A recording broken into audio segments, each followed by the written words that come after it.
Hey Nathan, guess where we're at? Nashville. That's right, we're here for the launch of the brand new Rogue. But yesterday we went to the Lane Motor Museum where I found my dream car. But Buddy screwed up.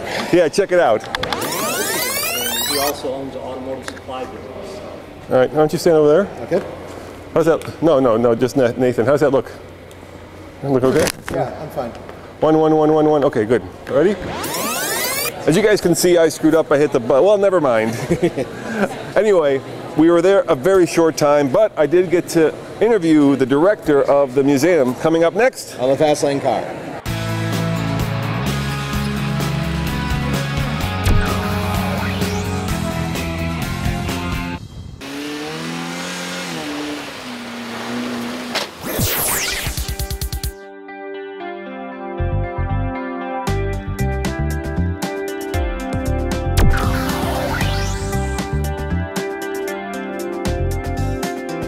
And Jeff, is this your museum? Well, it's a 501c3, so I'm the director of the museum. I don't actually own the museum. And we are in one of the most eclectic car collections I have seen in a long time. So you've got a Tatra 603 there, which is a special car for me because I'm Czech. So tell me, how many Tatras do you have? We have 23 Tatras in the collection. It must be the largest collection of Tatras in the entire world, maybe? In the entire world except for Kopernica, where there's a Tatra museum that obviously has more Tatras than we do. So tell me, how did you get started collecting these kind of crazy cars? Well, I was into Izettas and MGs when I was younger, and then I actually got interested in Tatra when I went to Retromobile, the big French car show in February every year, and Tatra had an exhibit. They had Stalin's convertible T600, they had a T87, and they had the Aeroluge, which we have a replica of back over here, the propeller-powered sled. And so that's where I really learned about Tatra and became kind of fascinated with the advanced engineering and all the great things that they did back before World War II. Yeah, I think it's certainly a more unknown chapter of the automotive lexicon, right? It is very unknown because, you know, although they did trucks and they did cars, they never did a lot of anything. They did more trucks than they did cars. And although they built cars for a long time, the production volumes, you know, they did 2,000 a year, 3,000 a year, and they didn't get far outside of Czechoslovakia. You know, they were known in Germany and places around there, but in the United States, they were almost unheard of. It's actually the third oldest European auto manufacturer after Mercedes, Peugeot, Tatra's #3. So they've been building cars a long time.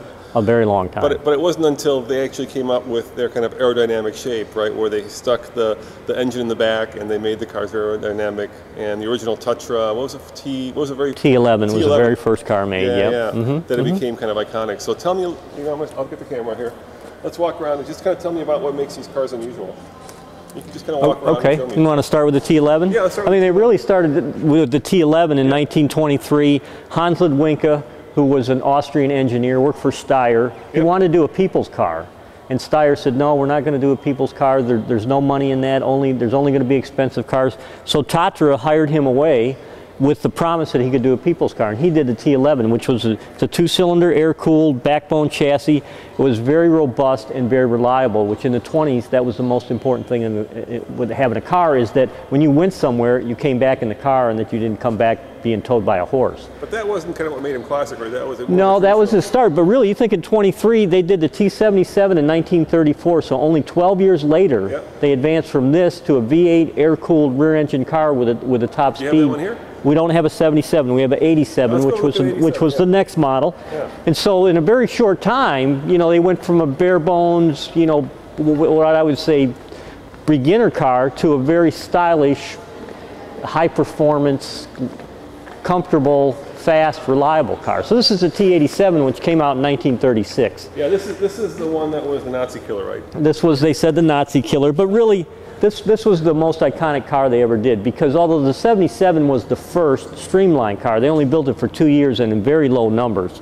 And they came out with the T87, they upped the horsepower, and this car went 100 miles an hour in 1936. Which was huge, and of course, anywhere in the world. It was a huge number. And it had a rear engine so that you get the snap oversteer if you went around a corner too fast. Right. Which is why it was called the Nazi killer, because the Nazi generals used to love to drive these. And they drove too fast, and sometimes they drove off the road. But for the time, it's a great handling and great driving car, and it's very, very quiet, you know, with the motor in the back and all the noise and the heat in the back. I mean, we give people rides today, and they can't believe, you know, 34, the car's almost 80 years old now. And it's also aerodynamic. I mean, and it's very aerodynamic. It's an overhead cam, aluminum engine. Can you open it up? So yeah, and people are always fascinated by the motor. They think it's an airplane engine when in fact Tatra, you know, Tatra did their own engines.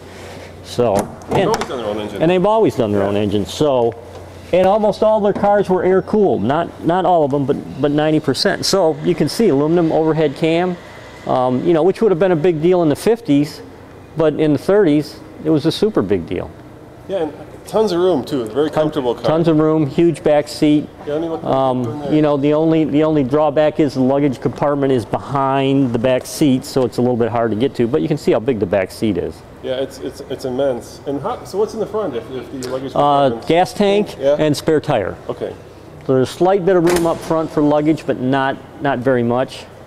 I mean, this looks modern now. It does. Yeah, it does. It looks like it could be something that was made 40 years ago, not 1936. You said, right? So you can imagine what a sensation it was when it came out. All right, now here's one that if people are familiar with. The front certainly looks familiar, doesn't it? It looks like something that people might be very well aware. Looks a lot like the Volkswagen Beetle. And there's actually a lawsuit where Volkswagen and Tatra got embroiled in a suit because basically this was a Beetle. Well, it's very similar to a Beetle. The lawsuit was it wasn't about the Beetle itself, it was about the configuration of forced air cooling and rear engine. Okay. And that was what the lawsuit, and that's really, Tatra developed that way before Hitler was even thinking about the Beetle. Tatra developed that in the early 30s, so that was the problem. This car just happened to look somewhat like the Beetle, and really that's what Ludwinka was doing. I mean, they built this car and he loved it and it was nice, but he realized it was too expensive. He was always thinking about people's cars, and he said, this is not going to be for everybody, and I need to build a smaller version of this so more people can enjoy the technology, and that's what he did with the T97. Does it have suicide doors? It does in the front, yeah. Yeah, that's kind of crazy. Yep. The T87 had the same thing. And how about the engine? What size engine? It's a boxer, 4-cylinder. Like a Beetle? Like a Beetle, exactly like a Beetle. I believe it's 1.5 liters. And you've got the same kind of aerodynamic.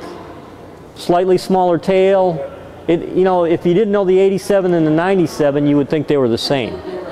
This is just a little bit shorter car, a little bit narrower, smaller engine, slightly smaller fin. So more of a people's car. More of a people's car. Beetle again.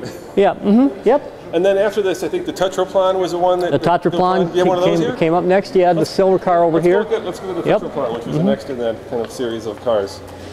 So the Tatraplan would have been the first communist car. Yeah, under the communists. Under the communists, because all the other Tatras before that were made under capitalism and Hans Ludwinka. Hans Ludwinka unfortunately was imprisoned after World War II for working for the Germans, which he had to do since they took the country over. But and Tatra wanted him to come back, and he said no, he didn't want to come back under communism. So, but this is a Tatraplan, which was the next car, and you can still see it's got a lot of the lines of the T97. Yeah. It's a little more austere, and that's because it was communism. Yeah. So they got rid of the V8, went back to a 4-cylinder. Fin got a little bit smaller. You know, the vehicle's not quite as, I guess you would say, stylish and soupy, but still a very advanced car. You know, rode very well, handled well, and then good brakes. And then, of course, after this car, you get to the iconic, I think, the 603, which is right here next to you, because the communists wanted something that was a little bit more luxurious for the party officials. Yep. And so they went back to the V8, but they went they went to more of a what I call a Bel Air, you know, Chevy Bel Air style almost. Look at that. Now that is a big V8. Air cooled. That's crazy. Air cooled. Yep. As Tatra almost always was. But again, you know, huge proportions, a huge back seat, you know, huge front seat, still a very luxurious car. Top speed dropped down to like 90 miles an hour because it wasn't quite as aerodynamic, and this engine only did 100 horsepower. The T87 only did 75, but it was sleek enough more that it would go faster than this car. But still, it's a very well done car. And then the very last one that's over next to us is the 613, if I recall. 613, yep. And these were The last of the communist cars. And before they stopped building cars. And this was actually designed by Bengali in Italy. Oh, that's right. It's the first time that Tatra paid an outside designer to do any body work. And so you can see when they got to the 613, it's become very mainstream. Yep. You know, you could drive it, you could have drove this in America and it wouldn't really turn a lot of heads. People wouldn't know that it's rear engine. You know, they have no idea. But again, in a 613, they moved the engine kind of up over the rear axle. So now it's not back behind, improving the weight distribution somewhat. But the other thing about Tatra is, you know, they built the T603 for 20 years. Yep. They built the T87 for 20 years. They built this for 20 years. So they, you know, a lot of their cars had really long production cycles. Yeah, yeah. Well, thank you very much for sharing these wonderful cars with us. I really appreciate it. I really appreciate you letting us come into your museum and kind of check out the Tatra collection. It's really cool. Thank you. Thank you very much. Appreciate it. All right, Nathan, so here's the dealio, man. This summer, 2014, we are going to go to Prague, and guess what we're going to buy? A Toyota. No, we're going to get a Tatra. Yeah, we're going to get a Tatra, and we're going to drive it all the way to Germany, and then? Then we're going to bring it here, and we're going to bring it to the museum, the T603, one of my favorite cars, my dream car. We're actually going to buy it, and we're going to have a road trip, and we're going to do videos, and we're going to have so much fun, man. We're going to be using a lot of wrenches, a lot of oil, and a lot of sweat. Yes, and we're going to bring it back to America, and then we're going to sell it. So stay tuned. That's coming up this summer on the Fast Lane Car.